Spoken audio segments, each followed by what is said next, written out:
5, 4, 3, 2, 1 start. आज भारत की आर्थिक समस्या को सुलझाने के लिए जिस चीज़ की आवश्यकता है वह है उद्देश्य की प्राप्ति के लिए एक राष्ट्रीय एकता तथा भावनात्मक एकता। एकता की बात हम अक्सर किया करते हैं, वही हमें आर्थिक विकास के लिए एक राष्ट्रीय संकल्प जिसका अर्थ है राष्ट्रीय अनुशासन, और यह राष्ट्रीय अनुशासन व्यक्तिक व सामूहिक दोनों ही स्तरों पर आवश्यक है। व्यक्तिक स्तर पर हमें अधिक मेहनत करने, अधिक व समूह के हितों के लिए अपने स्वार्थों को बलिदान करने के लिए तैयार रहना होगा। सामूहिक रूप से कार्यरत रहते हुए चाहे सरकार में या किसी अन्य रूप में हमें अपना ध्यान उत्पादन और उत्पादकता, पूंजी निर्माण और विनियोजन, विज्ञान और तकनीकी ज्ञान पर केंद्रित करना है। इसमें सामूहिक हित में भौतिक एवं मानवीय साधनों का पूर्ण उपभोग किया जाए। आर्थिक विकास का भूत हमारे सर पर चढ़कर बोलना चाहिए।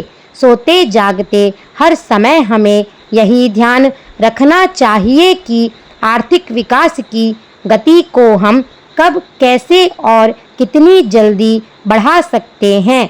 सबके पीछे सामाजिक न्याय व जनहित पर आधारित नए समाज की परिकल्पना होनी चाहिए, क्योंकि एकमात्र यही परिकल्पना राष्ट्रीय संकल्प व राष्ट्रीय अनुशासन को जन्म दे सकती है, जिसके बिना प्रजातांत्रिक ढांचे में आर्थिक विकास संभव नहीं।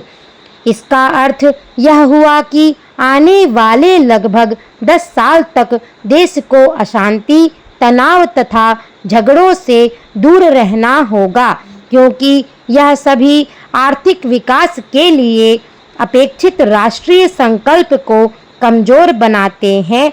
अर्थात उत्पादन को कम करने वाले सभी कारण जैसे तालाबंदी, घेराव, हड़ताल तथा प्रदर्शन हमारे रास्ते में नहीं आना चाहिए।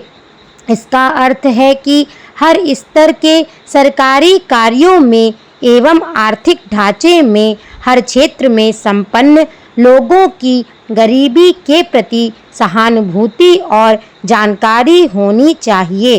कोई बुरा रूप लेने से पहले ही न्यायपूर्ण कठिनाइयों का हल आवश्यक है तथा व्यक्तिगत महत्वाकांक्षा तथा जंगल को परिपाटी के स्थान पर नैतिक कानून तथा सामाजिक न्याय पर आधारित नियमों का निर्माण अनिवार्य है। कठिन परिश्रम, सादा जीवन, अधिक बचत, उत्तरदायी विनियोजन, अनुशासन, सामूहिक प्रयास तथा राष्ट्रीय विकास में यही वे शर्तें हैं जो प्रजातंत्र, अहिंसा, न्याय के शासन व परंपरागत भारतीय मूल्यों के अनुरूप अपेक्षित आर्थिक विकास संभव बना सकती हैं। इस युग का सबसे बड़ा नारा है शांति।